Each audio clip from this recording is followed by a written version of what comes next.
Welcome to Olga Times. Telangana రాష్ట్ర వ్యాప్తంగా KTR charisma తగ్గిందన్న చర్చ నడుస్తూ ఉన్నది.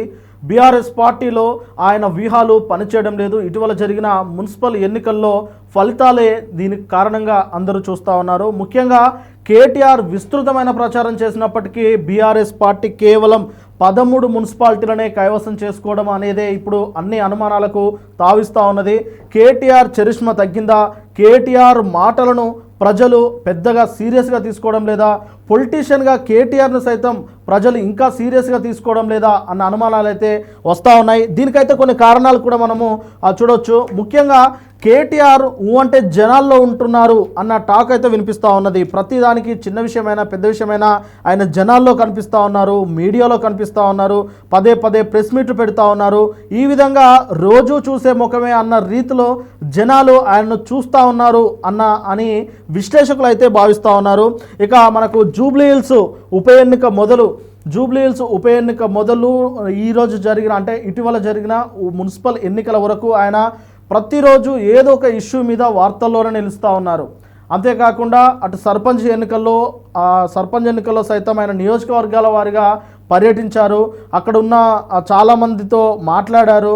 అక్కడ ఆల్రెడీ అంటే గెలిచిన సర్పంచులను కూడా పార్టీలో ఉండేలా వారికి సన్మానాలు చేస్తూ ఏ నియోజకవర్గాల్లో సర్పంచులు గెలిచారో ఆయా నియోజకవర్గాలకు ఆయన భారీగా ర్యాలీలు చేపడుతూ అక్కడికి వెళ్ళి సర్పంచులను ఉప సర్పంచులను సన్మానించుకున్నారు. అంటే ఇవన్నీ చూస్తూ ఉంటే కేటీఆర్ నిత్యం జనాల్లో మీడియాలో కనిపించడం ద్వారానే ఆయనకు ఆదరణ తగ్గింది అనేది అయితే కొంతమంది విశ్లేషకులు అభిప్రాయపడుతూ ఉన్నారు. అంతేకాకుండా 2023కు ముందు ఆయన ఐటీ మినిస్టర్గా అలాగే పట్టణాభివృద్ధి శాఖ మాత్యులుగా ఆయన ఏ ప్రెస్ మీట్ పెట్టినా లేదంటే ఏ మీడియాలో కనిపించినా కానీ ఆయనకు విస్తృతమైన ఆదరణ లభించేది.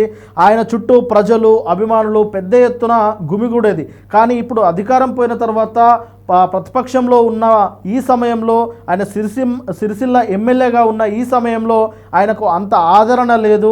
ప్రజలు పెద్దగా ఆయనకు పట్టం కట్టడం లేదు అన్న అనుమానాలు అయితే ఇప్పుడు వస్తూ ఉన్నాయి.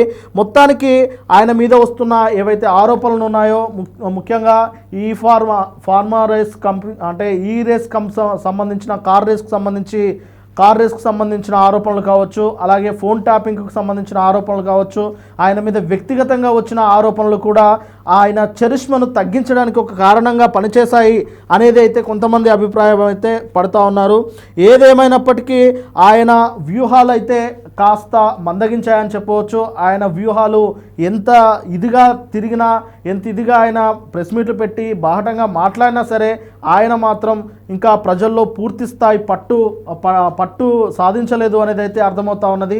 ఇక హరీష్ రావు గారు సీనియర్ బీఆర్ఎస్ నాయకులు మాజీ మంత్రి హరీష్ రావు గారిని ఆయన కలుపుకపోవడంలో కూడా విఫలమవుతా ఉన్నారన్న అనుమానాలు అయితే వస్తూ ఉన్నాయి. హరీష్ రావు అలాగే కేటీఆర్ కృష్ణార్జున్ లాగా బీఆర్ఎస్ పార్టీని ముందుకు తీసుకెళ్తా ఉన్నారని చెప్పేసి పెద్ద ఎత్తున ప్రచారం జరుగుతున్నప్పటికీ ఒకే ఇష్యూ మీద ఇద్దరు స్టాండ్గా తీసుకోకపోవడము, ఇద్దరు నిలబడకపోవడం అనేది ఇక్కడ కాస్త మైనస్గా కనిపిస్తూ ఉన్నది. దానికి తోడు కేసీఆర్ కొడుకుగానే ఇంకా కేటీఆర్ ప్రజల్లో నానుతూ ఉన్నాడు తప్ప ఆయనకంటూ సొంత స్ట్రాటజీ లేదంటే సొంత క్యాడర్ని అయితే ఏర్పాటు చేసుకోలేకపోతూ ఉన్నారు. ఇంకా కేసీఆర్ వారసుడుగానే ఆయన అదే ముద్రను కొనసాగిస్తూ ఉన్నారు. ఈ కారణాలు కూడా కేటీఆర్ గారి చరిష్మకు కాస్త అడ్డంకిగా మారినట్టు తెలుస్తూ ఉన్నది. దీనికి తోడు కవిత సైతం బయటకెళ్ళి హరీష్ రావుపై సంతోష్ రావుపై విషం చిమ్ముతూనే కేటీఆర్ను కాస్త వెనుకేసుకొచ్చే ప్రయత్నం చేస్తూ ఉన్నారు.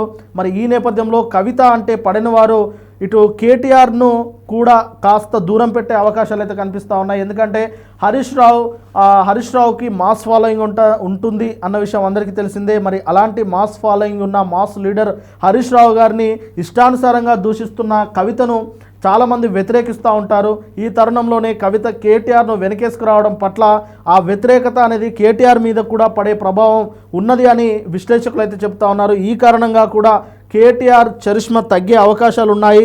అందుకనే కేటీఆర్ ఏ వ్యూహాలు రచించినా ఏ స్ట్రాటజీ చేసినా అంతగా ఫలితాలు రావడం లేదని చెప్పేసి అయితే చాలామంది అభిప్రాయపడతా ఉన్నారు. కానీ ఇక్కడ కొంతమంది మాత్రం పార్టీ అధికారంలో లేదు, ఇప్పుడు కేటీఆరే పార్టీని నడిపిస్తూ ఉన్నారు, అంతా తానే ముందుకు దూసుకెళ్తా ఉన్నారు. ఇలాంటి తరుణంలో కేటీఆర్కు అంటే ఆదరణ పార్టీలో లేదు, ప్రభుత్వంలో లేని పార్టీకి పెద్దగా ఆదరణ ఉండదు. అది గతంలో కూడా చూసాం, ఇది కొత్త ఏం కాదు అన్నట్లుగా కొంతమంది అయితే చెప్తా ఉన్నారు. ఏది ఏమైనప్పటికీ కేటీఆర్ గారు కాస్త వ్యూహాత్మకంగా అడుగులు ముందుకేసి తనకు ఇండివిజువల్గా కూడా అభిమానాన్ని పెంపొందించుకుంటే బాగుంటుంది. ఎంతసేపు కేసీఆర్ తనయుడుగానే, కేసీఆర్ వారసుడుగానే కాకుండా తనకంటూ సొంత క్యాడరు, తనకంటూ సొంత ఇమేజ్ను బిల్డ్ చేసుకోవాలి. ఎందుకంటే భవిష్యత్తులో ఆయన భవిష్యత్తు రాజకీయాలకు ఉపయోగపడుతుందని చెప్పేసి చాలామంది సలహాలు ఇస్తూ ఉన్నారు.